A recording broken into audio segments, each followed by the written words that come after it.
ആദി ശങ്കരാചാര്യര് ശ്രീവിദ്യ ഉപാസകനായിരുന്നു.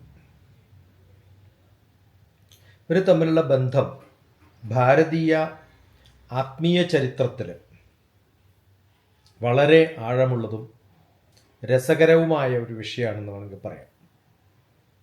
എത്ര രസകരമാക്കാൻ പറ്റുമെന്ന് എനിക്കറിയില്ല. അദ്വൈത വേദാന്തത്തിൻ്റെ പ്രചാരകനാണ്, പക്ഷെ ശ്രീവിദ്യ ഉപാസകനുമായിരുന്നു. ആചാര്യ സ്വാമികൾ,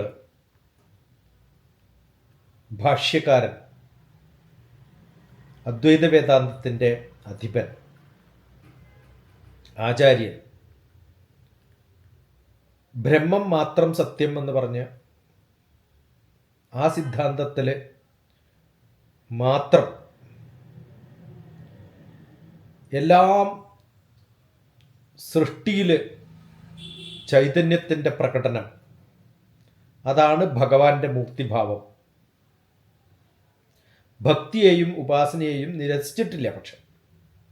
പക്ഷെ ആത്മീയതയിൽ 3 മാർഗങ്ങളുണ്ട്: ജ്ഞാനം, ഭക്തി, ഉപാസന.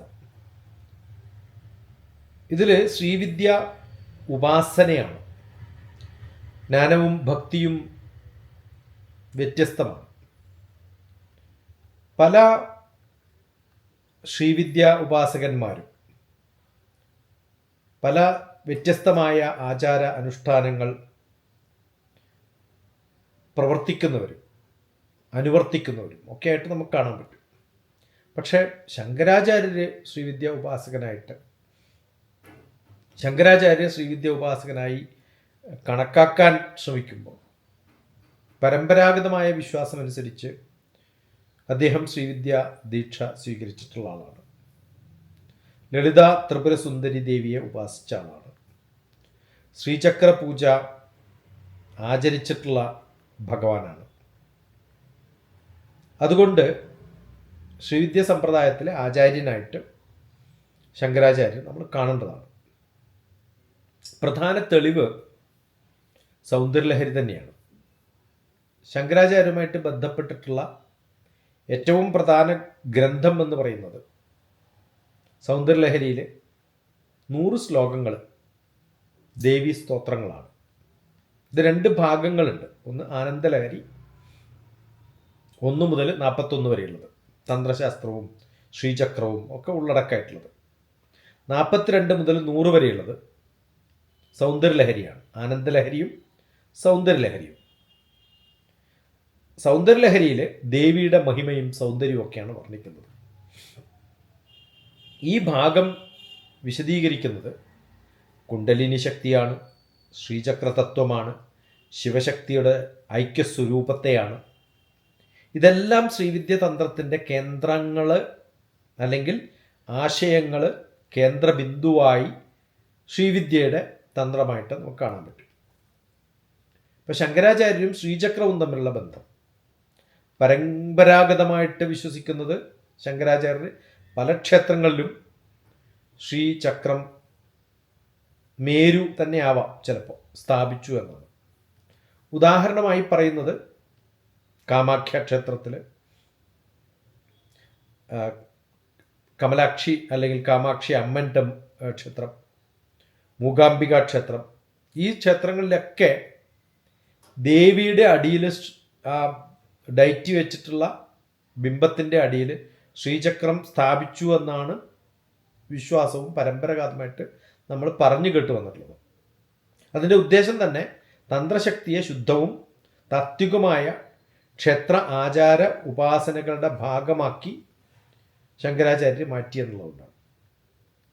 തന്ത്രവും വേദാന്തവും ഏകീകരിച്ചിട്ട് ശങ്കരാചാര്യരുടെ വലിയ സംഭാവന തന്ത്രവും വേദാന്തവും ഏകീകരിച്ചത്. വേദാന്തത്തിൽ ബ്രഹ്മം എന്ന് പറയുമ്പോൾ തന്ത്രത്തിൽ ശക്തിയാണ്.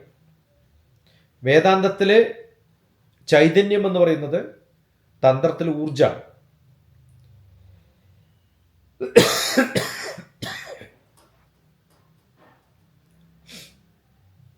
വേദാന്തത്തിൽ ജ്ഞാനം എന്ന് പറയുന്നത്,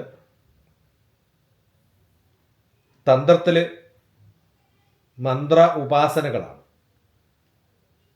അവസാനം ഇത് രണ്ടും എത്തിച്ചേരുന്നത് സത്യം എന്ന് പറയുന്ന, നന്മ എന്ന് പറയുന്ന, നമ്മളൊക്കെ പറയുന്ന ദേവീ ദേവ സങ്കല്പങ്ങളുടെയൊക്കെ അൾട്ടിമേറ്റായിട്ട് പറയുന്ന വേദാന്തത്തിൻ്റെയൊക്കെ സ്വരൂപത്തിൽ അൾട്ടിമേറ്റായിട്ട് പറയുന്ന നമ്മളെ മനസ്സിലാക്കുക എന്നുള്ള രൂപത്തിലേക്ക് എത്തുന്നതാണ്.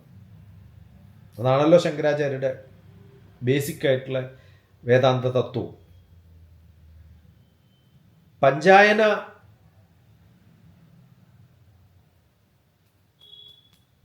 പഞ്ചായതന പൂജ ശങ്കരാചാര്യരെ പ്രചരിപ്പിച്ച ഒരു പ്രധാന പൂജാരീതിയാണ്.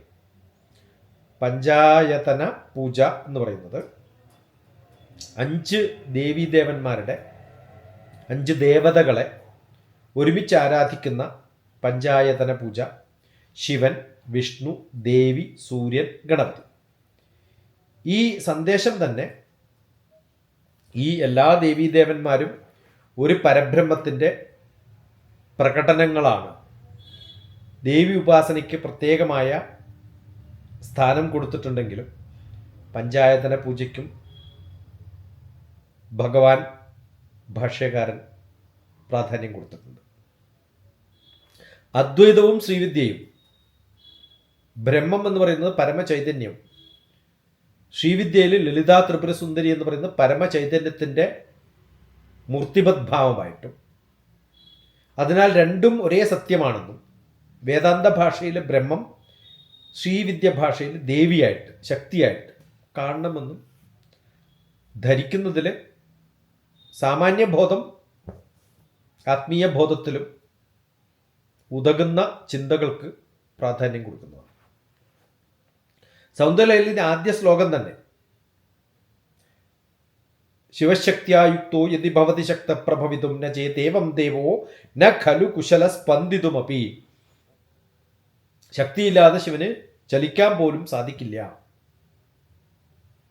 ശിവൻ ചൈതന്യമാണെങ്കിൽ ശക്തി പ്രവർത്തന ശക്തിയാണ്. ഇരുവരും വേർപെടുത്താൻ സാധിക്കാത്ത തരത്തിൽ സമന്വയിച്ചിട്ടുള്ളതാണ് എന്നുള്ള ബോധം, ഇതൊക്കെ നൽകുന്ന ആത്മീയ സന്ദേശം ശങ്കരാചാര്യ കാണിച്ചിട്ടുള്ള മാർഗം മനുഷ്യൻ ഒരേ സത്യത്തിൽ എത്താൻ ജ്ഞാനത്തിലൂടെയും ഭക്തിയിലൂടെയും മന്ത്രോപാസനയിലൂടെയും ധ്യാനത്തിലൂടെയും ശ്രീവിദ്യ ഉപാസനയിലൂടെ ഇതെല്ലാം ഉൾക്കൊള്ളുകൊണ്ട് സമഗ്രമായ മാർഗത്തിലൂടെ എത്തിപ്പെടാൻ സാധിക്കുമെന്ന് ഭഗവത്പാദർ, ഭാഷ്യകാരൻ ശങ്കരാചാര്യർ നമുക്ക് ശ്രീവിദ്യ ഉപാസനയുടെ രൂപത്തിലും പറഞ്ഞു തന്നു എന്നതാണ് സത്യം.